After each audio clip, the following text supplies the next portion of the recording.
연암 친구들, ABS 2023학년도 수능특강 독서 개념 2강의 네 번째 지문입니다. 자, 이번 지문에서는요, 연극의 다채로운 만남을 가능하게 하는 배우, 공간, 대사, 그리고 미디어의 기능에 대해서 알아보도록 하겠습니다. 한 문단 한 문단 정리를 하면서 읽어볼 테니 잘 따라오세요. 자, 1문단부터 가보겠습니다. 연극은 연기자와 관객이 현실의 장소 안에 함께 있는 데서 출발을 하며 끊임없이 현재화되는 움직임을 통해서 체험을 생성한다 라고 나와 있습니다. 그 당시에 바로바로 볼 수 있는 배우의 연극을 통해서 관객이 새로운 체험을 생성할 수 있다라는 것인데요.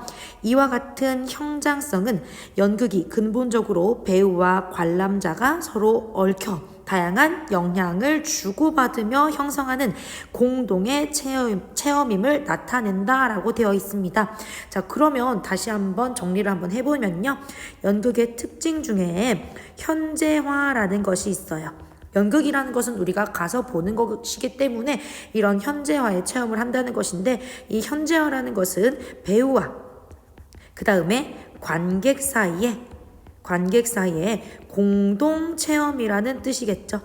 관객만 체험하는 것도 아니고 배우만 체험하는 것도 아니고 공동 체험입니다.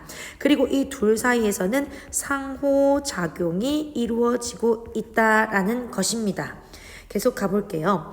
배우의 몸짓과 말이 관객의 마음에 영향을 미치기도 하고, 또 관객의 침묵이나 환호, 박수 같은 반응이 배우의 연기에 영향을 미치기도 하며, 관객 한 사람이 다른 관객의 태도에 영향을 받기도 한다. 이는 연극에서 사람과 장소, 사람과 이야기 등 다양한 만남이 있음을 나타낸다라고 되어 있습니다. 자, 앞에서 살펴봤듯이 현재화되는 연극을 통해서 배우와 관객은 공동체험과 상호작용을 하고, 이것은 바로 다양한 만남을 만들어낼 수 있다라는 뜻이겠죠. 이러한 만남들은 연극을 존재할 수 있게 한다. 배우, 공간, 대사, 미디어 등은 연극에서의 다채로운 만남을 가능하게 해주는 요소로 기능을 한다. 이런 다양한 만남을 가능하게 해주는 요소가 바로 배우, 공간, 대사, 미디어 등이 있다라는 것입니다. 자, 그럼 첫 번째 배우부터 살펴보겠습니다. 배우는 이중적인 긴장 위에 있다. 배우는요, 이중적인 긴장을 하고 있다라는 뜻입니다. 자, 왜인지 이유를 한번 살펴보겠습니다. 배우는 신체적인 특질, 음성과 기질을 가진 실제 인간이기도 하지만 분장하고 의상을 입어 가장한 허구적 인물이기도 하다라고 되어 있습니다. 실제 인간이기도 하고 허구적 인물이기도 하다라고 되어 있는데요. 실제 인간이 허구 인물을 연기하는 그런 상황이죠.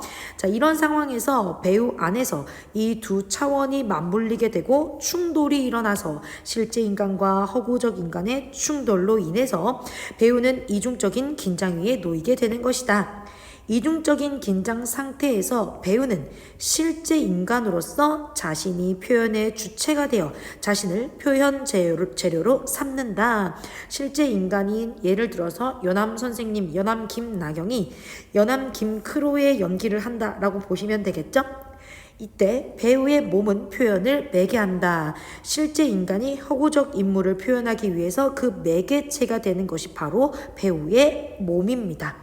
이 배우의 몸이 무대의 에너지를 객석으로 옮길 수 있으며 라고 되어 있네요. 그러면 다시, 자, 실제와 허구 사이에서 매개체 역할을 하는 이 몸이요, 에너지를 전달한다. 자, 그 무대에서 에너지 전이를 관객 쪽으로 가능하게 하면서, 그 다음 다시 더 읽어보시면요, 옮길 수 있으며 몸의 움직임은 말로 된 텍스트가 없이도 의미를 발생시킬 수 있다라고 되어 있습니다. 에너지 전이도 가능하게 하면서 의미도 발생시킬 수 있다라는 것이죠. 다시 한번 체크를 하면서 읽어보시면 될 것 같네요. 에너지를 옮긴다, 의미를 발생시킨다. 이와 같은 배우의 몸은 공연 예술을 유일하고 고유한 것으로 만드는 본질이다. 공연 예술의 본질적 특성이라고 할 수 있는 일회성, 즉 반복 불가능성이 바로 몸을 통해서 강화되는 것이다 라고 되어 있네요. 그래서 이것은 배우가 몸을 통해서 관객들에게 에너지를 주고 의미를 발생시키기 때문에 한 번만 볼 수 있다라는 뜻이겠죠. 그리고 똑같은 대사를 할지라도 공연마다 목소리가 다를 수 있고요. 그 다음에 이 몸짓이 조금이라도 다를 수 있습니다. 완전한 똑같은 연극을 만들 수 없다라는 것이 몸을 통해서 강화된다라는 것이겠죠. 여기까지 이 배우에 관한 설명이었습니다. 두 번째는 공간으로 한번 가볼게요. 연극의 공간은 현실과 환영이라는 이중적 차원에 걸쳐 있다. 배우가 이중적인 긴장위에 있었다면 공간은 이중적 차원에 있대요. 배우와 관객은 어떠한 특정한 장소에 속해 있다. 건물 안에 들어가 있겠죠? 배우와 관객이 마주할 수 있는 곳이라면 연극의 공간이 마련될 수 있다. 연극에서 현실의 공간에서 배우는 플롯에 따라서, 플롯은 미리 정한 구성입니다. 그 구성에 따라서 허구적인 시간과 공간을 창출한다라고 되어 있어요. 배우가 허구적인 시간과 공간을 해내는 거죠. 이에 따라서 연극이 진행되는 동안 무대는 허구가 세워지는 환영의 공간이 된다. 현실 공간에서 허구적인 시간과 공간의 창출을 통해 환영의 공간이 된다는 것입니다. 자, 가령 예시, 배우들은 존재하지 않는 문을 여는 행위를 보여주거나 마임 같은 거죠. 상상으로 암시된 환경을 배경으로 삼아 극을 전개하기도 한다. 우리 눈에 보이지 않는 그런 배경을 만들어낼 수도 있다라는 뜻입니다. 그리고 연극의 공간에서 배우의 행동이 이미지를 창조하며 공간의 경계까지 만들어낸다. 이미지도 창조할 수 있고 공간의 경계도 창조할 수 있습니다. 연극에서 공간의 문제는 시각적인 무대 미술, 무대 장치에 국한되지 않는다. 왜요? 연극적 공간의 창조는 객석과 무대, 배우와 관객 등의 관계뿐만 아니라 무대의 조건과 관련된 전반적인 문제가 얽혀 있다라고 되어 있습니다. 결국에 이러한 공간을 만들어내는 것에는 다양한 요인이 있다라고 보시면 되겠네요. 눈으로 보는 소파 하나 또는 나무 하나 이런 것만 공간이 될 수는 없다라는 뜻입니다. 다음, 연극이 이루어지는 공간에서 관객은 대사를 듣는다. 대사에 관한 설명입니다. 이는 문자화된 언어를 읽는 것과는 차원이 다른 체험이다 라고 되어 있어요. 그래서 관객이 대사를 듣는 것은 그냥 문자화된 언어를 읽는, 그냥 신문을 읽어준다든지 책을 읽어준다든지 이런 것과는 차원이 다른 체험이래요. 왜냐면 배우가 감정을 실어서 전달해주기 때문이겠죠. 말은 배우의 몸을 타고 나와 관객의 귓가에 도달한다. 대사라고 보시면 됩니다. 여기서 말이, 연극에서의 말은 등장인물이 하는 말이다. 이 말은 등장인물의 행위, 성격, 주변 인물과의 상호작용 속에서 태어난다. 대사는 등장인물이 만들어내는 것이다 라는 거예요. 말은 등장인물의 성격, 동기 및 등장인물이 처한 상황과 함께 만들어내는 것이다. 연극에서의 말은 드러내는 것 이상을 항상 감추고 있다. 들리는 대로만 받아들이면 안 된다는 뜻이에요. 그래서 관객은 그렇게 감추어져 있는 것을 사건, 그 상황, 무대 위의 배우 움직임, 말의 어조, 말투, 기타 시각적이고 청각적인 정보 속에서 숨은 의미를 발견할 수 있게 되는 겁니다. 자, 그런데 나왔어요. 그런데 근래의 연극에서는 연극의 기본 전제로서의 희곡이 지녀온 전통적인 권위에서 벗어나려는 경향이 있다라고 되어 있습니다. 희곡이라는 게 여러분 뭐예요? 연극의 대본을 말하는 겁니다. 그러니까 대본을 중요하게 보는 게 아니다라는 뜻이겠죠. 연기를 봐야 된다 이런 뜻이겠죠. 자, 이렇듯이 텍스트의 권위를 부정하고 대본이 중요한 것이 아니야, 연기가 중요한 거야. 그 권위에 저항하는 연극은 이 말을 논리의 구조물, 진리를 담고 있는 담지체라는 지위에서 놓으려고 한다. 전통적으로 봤을 때는 전통적인 희곡으로 봤을 때는 말, 대사라는 것이 논리의 구조물이고 진리를 담고 있는 것이었는데요. 이게 아니래요. 그럼 뭘까요? 이 경우에 말이 가닿는 곳은 원초적인 영역이다. 원초적인 영역에서 살펴봐야 한다는 거죠. 몸과 붙어있고 숨과 터져 나오는 그런 말인 것이다 라고 되어 있습니다. 그럼 말이라는 것을 바로 느끼라는 겁니다. 여러분, 이 부분은 해석이 제대로 안 돼 있지만 그냥 단순히 대본이 중요한 것이 아니다. 이 배우의 몸을 통해서 나오는 우리의 감각, 느낌이 중요한 것이다. 이렇게 해석하시면 되는 거예요. 마지막 문단 가보겠습니다. 현대 연극이 보여주는 특징 가운데 하나가 마지막이죠. 미디어입니다. 미디어의 확장이다. 연극에서 미디어가 차지하는 외연은 범위인데요. 범위가 굉장히 넓고 깊대요. 전통적인 극 양식에서 체크를 하면서 읽어볼까요? 전통적인 극 양식에 등장하는 인형, 가면, 오브제는 소품 생각하시면 됩니다. 이런 것도 다 미디어가 될 수 있어요. 이와 같은 전통적인 미디어는 전통적인 연극 보기의 방식을 깨뜨리지 않으면서 배우와 관객 사이에 매개 역할을 합니다. 전통적인 미디어는 배우의 몸이 연장이 된대요. 왜요? 뒤에 나와요. 가면은 배우의 얼굴과 연결이 되고 인형은 그것을 손으로 조정해야 되죠. 조종하는 배우의 손과 연결이 된다. 그러니 전통적인 미디어는 배우의 몸의 연장이라고 본다는 거죠. 전통적인 미디어는 배우의 몸과 더불어 몸을 제한하지 않으면서 표현의 범위를 넓히기 때문에 미디어가 사용되더라도 배우의 현존은 명시적으로 드러난다. 몸의 연장이기 때문에 미디어가 사용되더라도 배우의 현존이 드러난다는 겁니다. 그런데 비디오, 영상, 홀로그램, 정교한 음악 등 현대 기술의 발전과 함께 등장한 미디어는 새로운 미디어를 말하는 거죠. 현대 기술의 발전과 함께 등장한 그 미디어는 배우의 조작에 의해 통제되지 않으며 무대 위 배우의 현존에 대해서 새로운 관점을 사고할 것을 요구한다. 눈으로 보이지 않아요. 연극 같은 경우에는 전통 극이라 하더라도 인형극 생각해 볼까요? 그것을 조종하는 배우가 무대 위에 있죠. 현존하는 것이 명확합니다.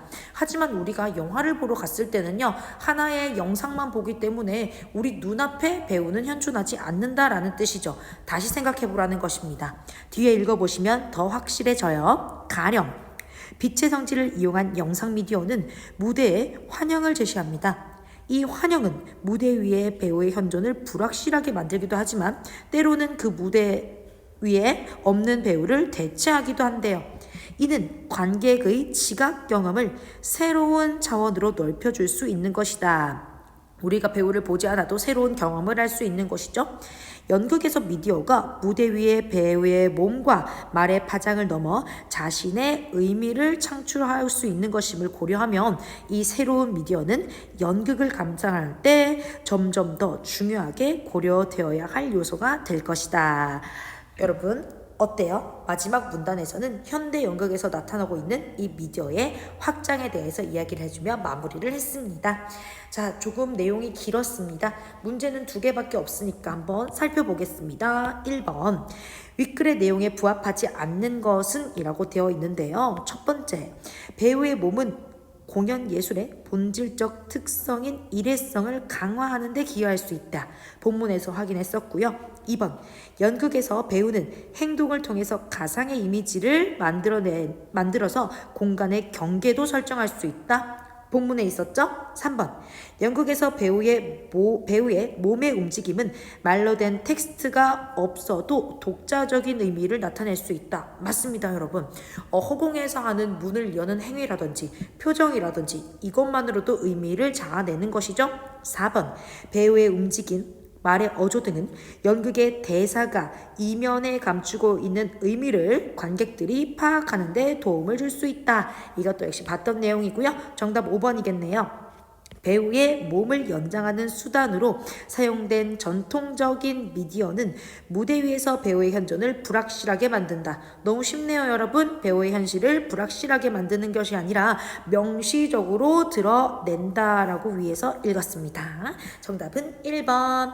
넘어가서 2번 문제 한번 살펴볼게요. 위 글의 입장에서 보기에 가, 나, 다에 대해 다음과 같이 이해할 때 빈칸에 들어가기에 적절한 말을 쓰시오라고 되어 있습니다. 자, 가부터 볼게요. 아르토는 연극이 신체라는 원초적인 거점을 확보하고 있다라고 봅니다. 그는 텍스트를 부정하고 신체 속에 감추어진 원시적인 힘을 창조함으로써 새로운 연극 문화를 달성할 수 있다고 주장했대요. 그는 관객이 배우의 몸을 체험함으로써 무대로부터 전해지는 에너지를 경험해 영혼을 치유할 수 있다고 믿었다라고 되어 있습니다. 자, 그렇다면 가 한번 살펴볼게요. 아르토가 새로운 연극 문화를 달성하기 위해서 텍스트를 부정한 것은 연극의 기본 전제로서 우리가 앞에서 봤던 겁니다, 여러분. 어디 있을까요? 여기 있죠. 전제로서 희곡이 지녀온 전통적인 권위에서 벗어나려 하는 것이다. 이 부분과 맞물리는 문제네요. 그럼 답은 어떤 거 쓰시면 될까요? 희곡 쓰시면 되겠죠. 희곡 또는 텍스트 이런 거 쓰시면 될 것 같습니다. 희곡이 지녀온 전통적인 권위에서 벗어나려는 경향을 보여준다. 다음, 아르토가 관객이 배우의 여러분 몸이겠죠. 몸을 체험함으로써 영혼을 치유할 수 있다고 믿는 것은 그가 배우의 똑같은 것이죠. 몸이 무대의 에너지를 관객에게 매개하는 역할을 한다고 생각하는 것이다. 쉽네요. 나 가볼게요. 무대 미술가이자 연출가인 크레이그는 사실주의 무대에 반대하고 선, 색, 형체, 리듬, 부피만으로 허구적인 무대 공간을 완성할 수 있다고 생각했다. 그래서 그는 추상적인 공간, 조명, 움직임이 종합적으로 결합되어 있는 연극을 추구했대요. 그에게 무대 미술은 작가나 연출가의 상상력과 조화를 이루는 공간을 창조하는 행위였다. 그래서 너무 구체적인 공간을 만드는 게 아니라 단순히 색, 선, 리듬 이런 것으로 무대를 만든다라는 뜻이겠죠. 그러면 나아가 볼까요? 2번. 크레이그가 사실주의 무대에 반대하고 추상적인 무대 공간을 지향한 것은 연극의 무대가 허구가 세워지는 어떤 공간이 될 수 있다. 여러분, 환영의 공간이 될 수 있다라고 환영 적어주시면 되겠네요. 자, 그럼 다예요. 자, 미셸 르미유는 사전에 촬영 제작된 가상의 배우가 3차원 입체 영상인 3D 홀로그램으로 무대 위에 나타나게 했다. 없는 배우를 무대에 세운대요. 그리고 무대 위 실존하는 배우가 가상의 배우가 함께 연기하도록 함으로써 무대 위에 가상현실과 실존현실이 하나의 시공간에 존재하도록 했습니다. 이를 통해서 그는 미디어가 연극의 의미를 형성하는 새로운 문법이 될 수 있음을 보여주고 있다. 다 한번 가볼까요? 미셸 르미오가 무대 위에 3D 홀로그램으로 제작된 가상의 배우를 등장시킨 것은 현대 기술의 발전과 함께 등장한 미디어가 배우의 무엇을 대체할 수 있다. 여러분, 아까 계속 나왔던 단어죠. 배우의 현존을 대체할 수 있음을 보여준다고 할 수 있다. 자, 여기까지 문제도 다 풀어봤는데요, 여러분. 다시 한번 정리를 해보시고 공부를 하시면 더 좋을 것 같습니다. 그러면 다음 강에서 만나요. 안녕.